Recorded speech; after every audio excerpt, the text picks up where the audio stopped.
Egunon guztioi lankideok, ikusentzuleo, bai. Ongi etorri udazkenera.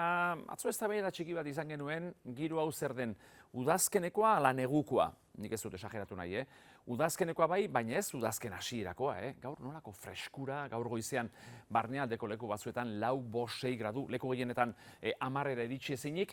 Eta gero zaparradak, oso modu ezberdinean bota ditu, gehiena euria bota du, aire hotza gaur alde egiten hasiko da, baina artean ere ipar haizea sartuko digu eta beraz kosta partean eta gero arratsego partean ekialdean eta mendikontretan zaparra batzuk eta tarteka ekaitz eta guzti bota ditzake.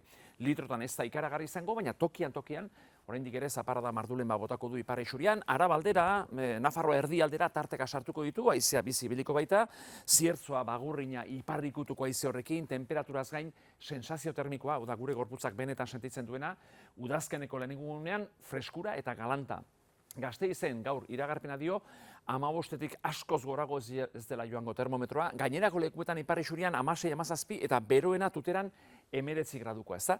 Bai, udazken hasiera freskoa, bihar gradutxo bat gehiago beroenetan euri hondar bat, eta albiste ona da, ostegunetik larun batera gutxienez, euririk ez dugula espero, hori bai, termometroek koskatxo bat gora, baina oso gutxi egingo dute hurrengo egunetan.